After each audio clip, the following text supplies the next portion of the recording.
Okay, so here we go. Just parting the bush off for the gearbox casing on a little Matchless.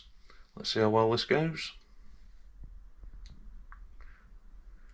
And that should about do it.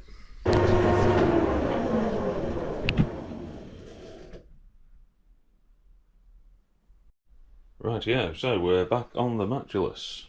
There she is. Not really had much chance to get to it because we've been busy doing other things. Norton stayed together this week.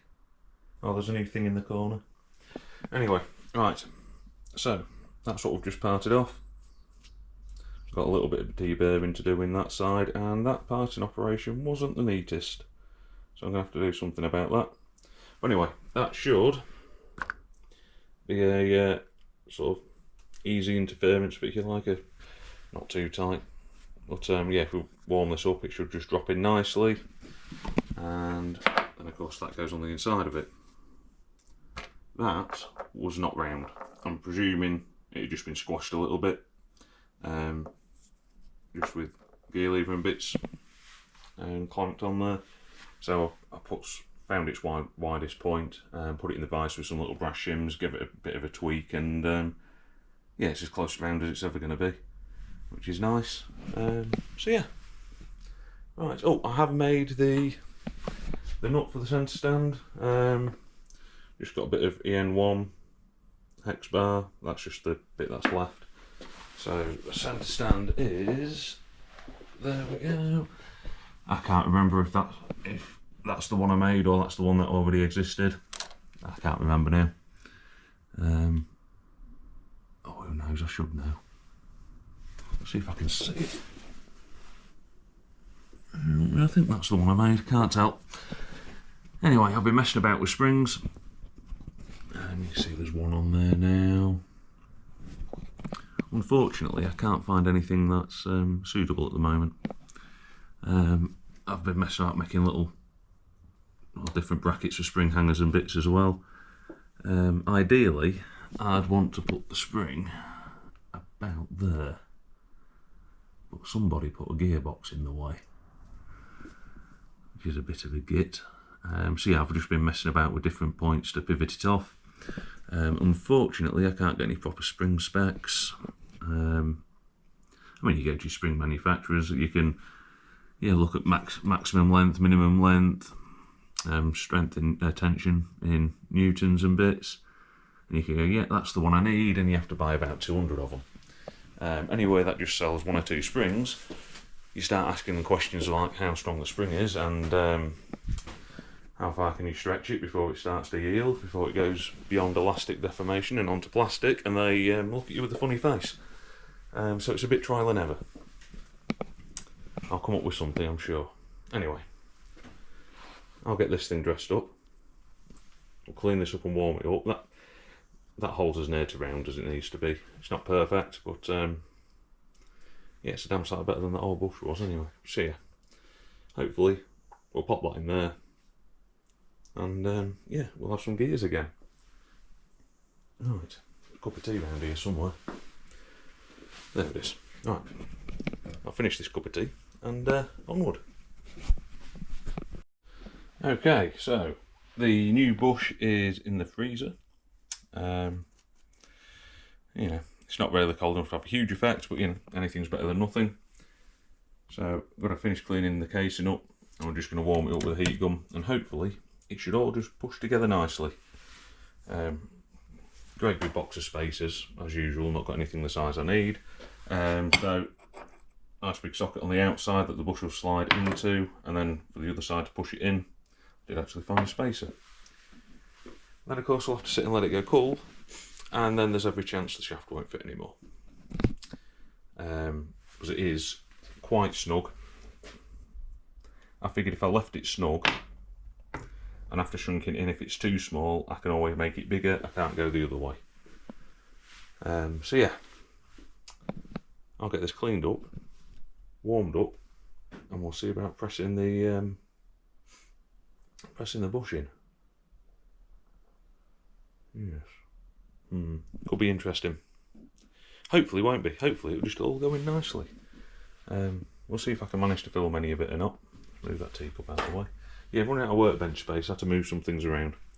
So yes, let's see what we can sort out. Onward.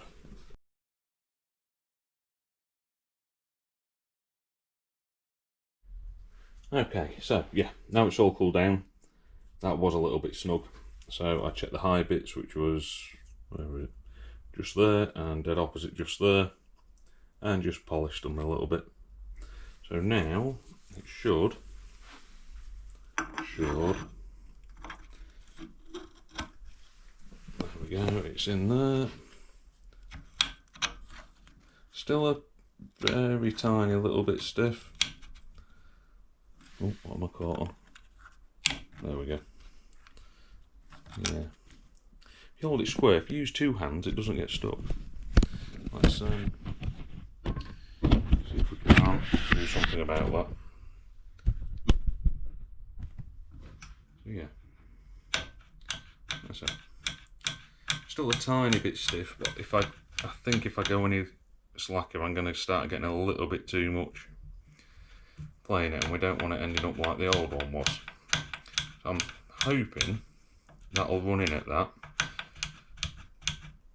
What I'll do is I'll put the springs and bits on there and just see what happens when it's got the spring tension on. Okay, so it turns out we probably could have got away with leaving this really tight. That spring has got a lot more tension on it than I realised, because that is still quite stiff to turn by hand, and that is returning absolutely lovely. And even though it's stiff to turn by hand, we have still got, there we go, a little bit of float in there. I mean, you're going to get some because you need some tolerance, just as long as it's not as bad as this one was, which, well, go watch the last video, you'll see how bad it was. That's if you want to, just, you know, you don't have to, of course. Yeah.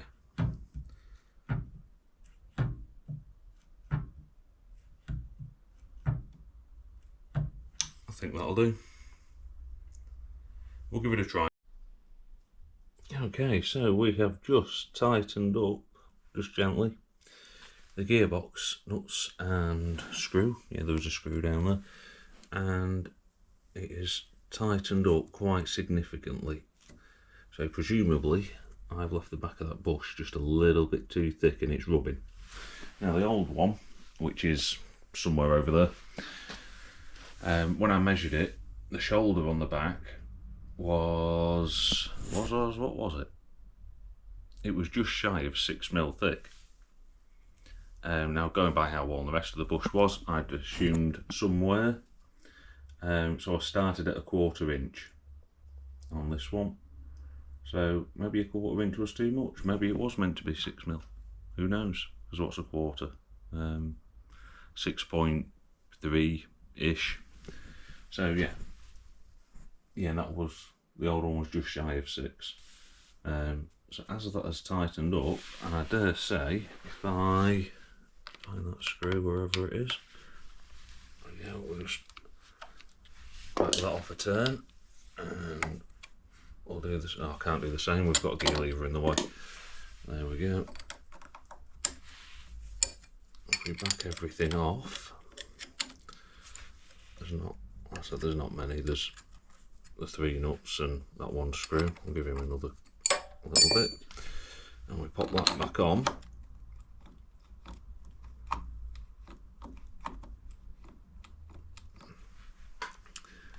There we go, she's nice and free again. So yeah, presumably I've just made that bush a tiny little bit too thick, so we'll just have to take the back of it down ever so slightly. I could, if I wanted, I might do, depends how much time I've got for messing about. See at what point on the threads it goes tight, and work off the pitch of the threads. Now if I turn the nuts, to see how much I have to take off. Or if I could just take it out, take a little bit off the back of it and put it back again and give it a go. I think we might do that. Right, I'll take it apart again. Okay, so she's in bits again. I'd smeared this in grease, popped it back together, and you can see on here when it's all done up tight how it's just squeezing all the grease out. There's absolutely nothing there at all, but there is around the sides. and then if I do it again and wiggle it, it expands that section. So yeah, that is just pushing up a tiny bit too tight against there, which is fine.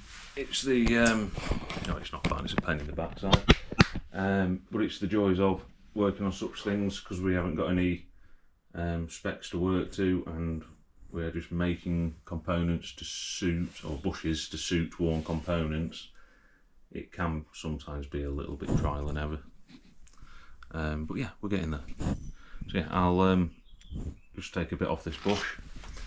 I'm not going to take it back out again. I should, hopefully, have I still got a long drawer? One of these drawers. There we go. A little one of them. That should. Yeah, I'll have to take the edge off that disc. Yeah, what I'll do is I'll trim the edge of this disc down so it fits nicely in here, so it doesn't damage the casing at all, and then just whiz a little bit off the bush. I'll measure it first. Right, onward. Second thoughts. I am going to do a quick little bit of research just in case, because I've remeasured that old one again, and it's, yeah, it's not an imperial number, if you like. Yeah, so I'm going to just do a quick little bit of, I'll see if I can find some old books, maybe do a bit of googling, and just see if that's meant to have a gasket on it.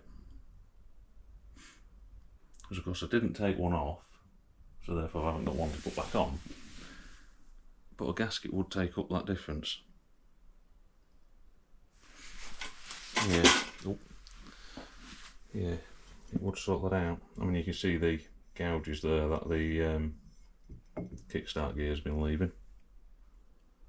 I might just have a quick look at that. Yeah. Before we do anything drastic, like taking material away, we'll see if we're meant to have gaskets on there. Right. That could take an hour or two, couldn't it? I'll start looking. Okay, so I've had a good old shufty about. I can't see any reference to there being a gasket on that face. I could be wrong, and I can't really find that much information. Not really. But it sort of makes sense that it wouldn't have it. It's not holding oil back. It didn't have one on anyway. And like I said, there's a big open section. So, you know, what's the point? So, I've got my depth mic out, which I may have just knackered because I fumbled it. But anyway, seems okay. So I've just measured from this surface down to here. I've not actually checked what the number is, I've just locked it off. Sort of don't care what the number is, not right this second. So yeah, I'm going to fill the compressor up with air. Over there, she's all nice and working again now, which is nice. I've trimmed down one of those wheels, as you can tell by how very not round it is. And that now fits nicely in there. And I'll attempt not to cock this up, otherwise I'll have to make another bush. Right. I'll turn it off, well, turn the camera off, because that thing is noisy as heck. Right, onward. So I've just taken it down to, give or take, 6mm.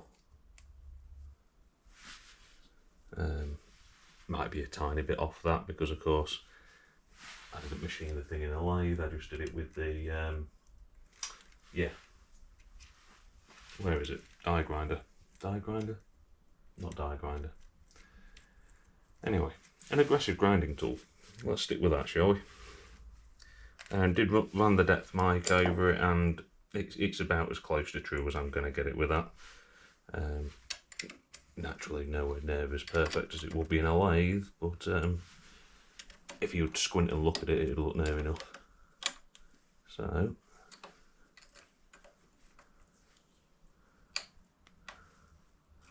Let's just nip these up.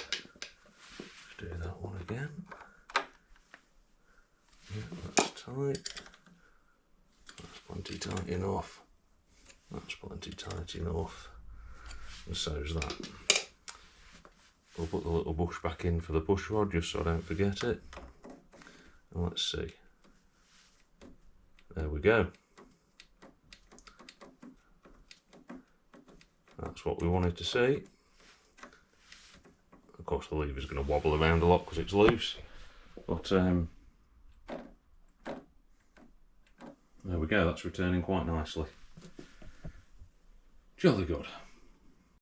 There we go, I've just nipped the lever back up, probably in the completely wrong position, but there we go, that's an acceptable amount of play. That's much more like it. Yes. Should be a lot more positive on gear changes now, so hopefully that's that sorted. Yeah. Just got to decide which bit to do next. Obviously there's the decoking to be done. Got to do something, take a look at the charging system, make sure it's kicking out what it should.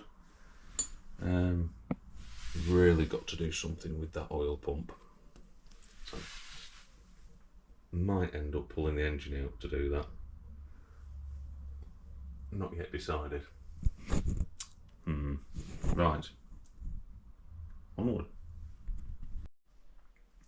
Okay, well since I couldn't decide what to do next, I thought I'd start decoking it while I had to think about whether I should decoke it or not.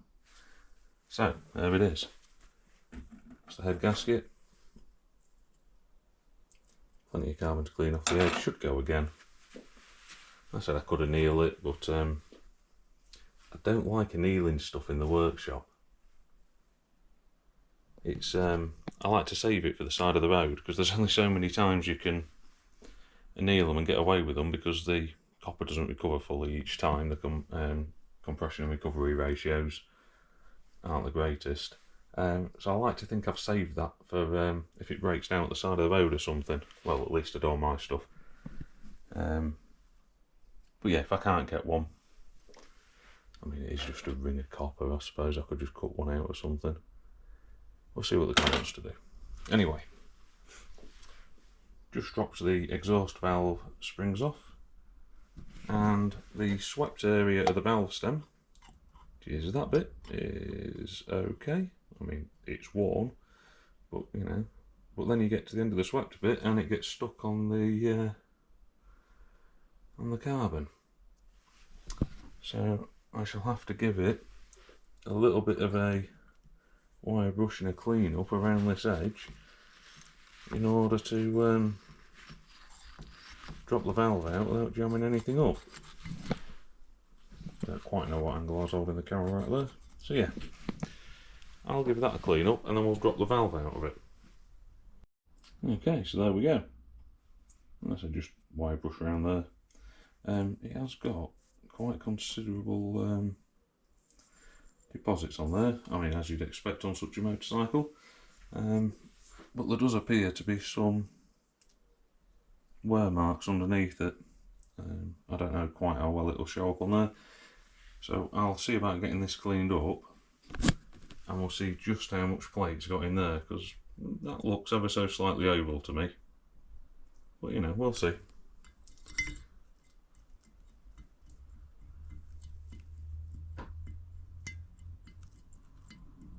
Okay, that looks rather oval to me, because yeah, that way it's got a bit. I'd say that's okay that way, but that's looking a little bit excessive. We'll measure some things and see where we end up. Onward. Okay, well, the exhaust valve still isn't looking the greatest. On the plus side, the intake it's not too bad. I mean, you'd expect it to be better because it's got an oil feed for one. It doesn't get as hot. It's got, you know, intake stuff coming through it as opposed to exhaust gases going out of it. But we have got one slight issue. While removing intake valve, my valve spring compressor failed. So naturally everything went that way. I mean, the valve itself stayed in the head, the spring seat stayed on, which was nice, but I found one of the springs in amongst the Norton engine parts. I found the cap in front of the lathe. The other spring was behind the lathe. It was down there somewhere. Oh, and I'm still missing part of the valve spring compressor and one collet. Yeah, I mean, that collet just stayed on the bench, luckily. But yeah, it failed. I felt a load of stuff hit my wrist and a bang off that wall, which presumably was the spring I found behind the lathe. So, somewhere in this area, yeah, somewhere between that door and that wall should be a collet and the broken bit of valve spring compressor.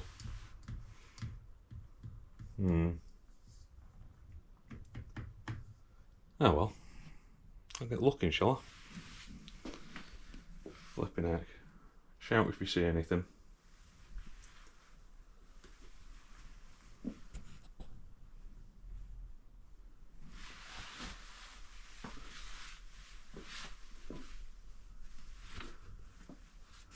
Oh, I don't know. Am I better starting closer to it and working away, or at the far end and working back? Flipping heck. It's a collet, it could be anywhere. Need to get down there with a sweeping brush. It's a bit swarthy and electrically.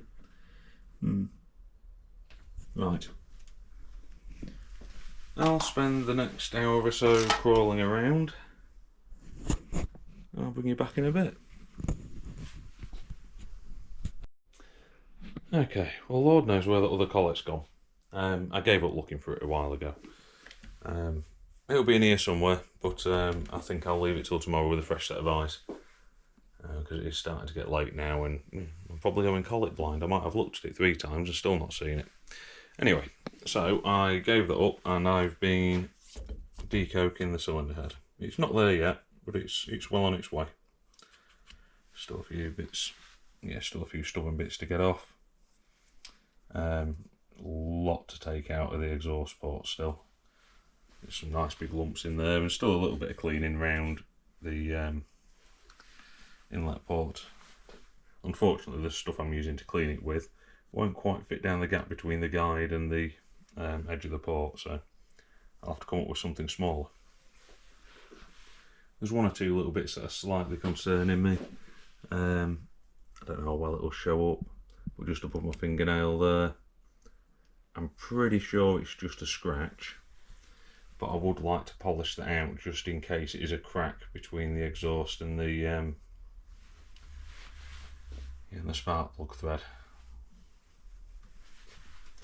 because it is quite possible that it has cracked.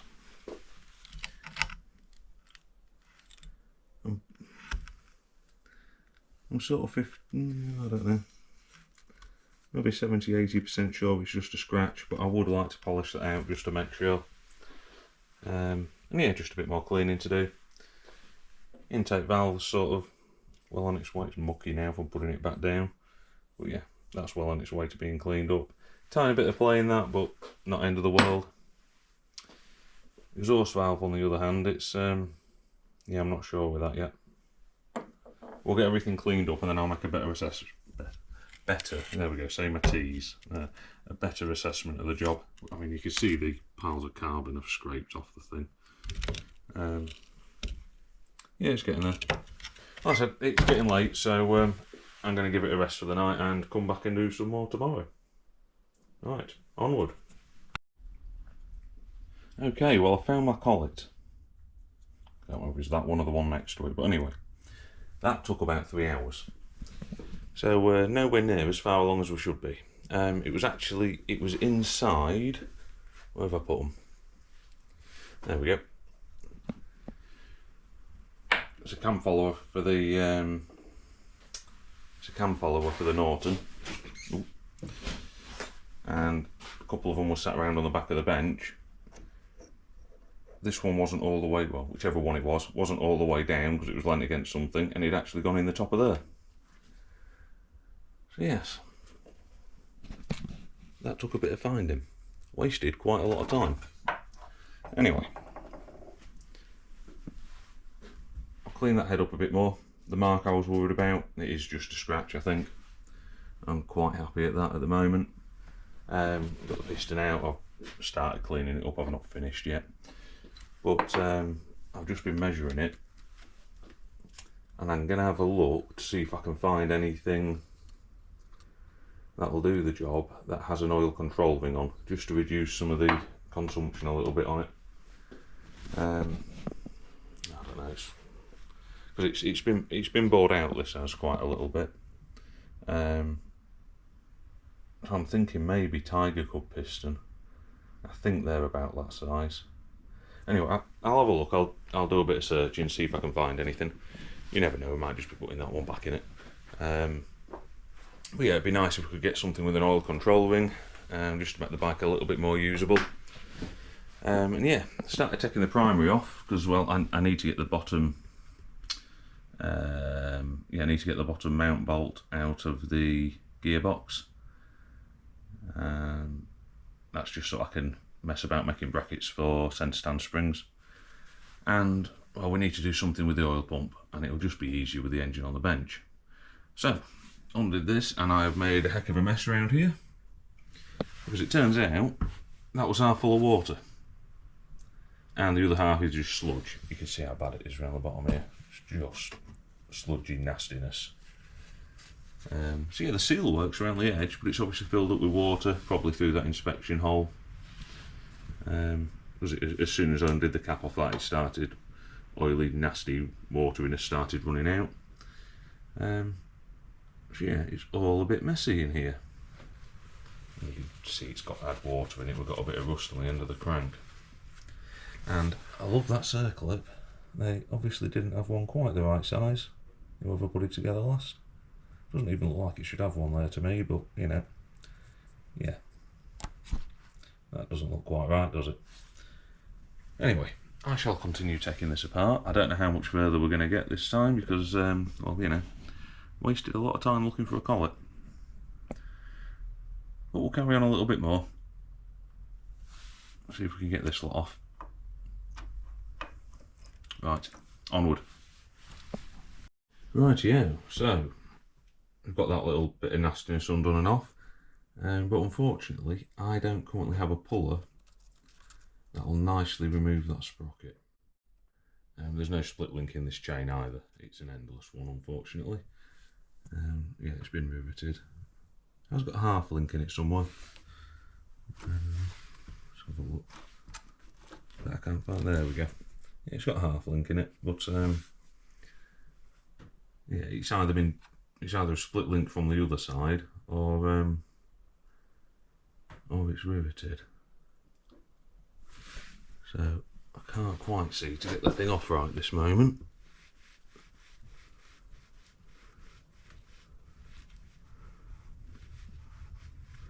Yeah, I can't see a horseshoe on the inside anywhere.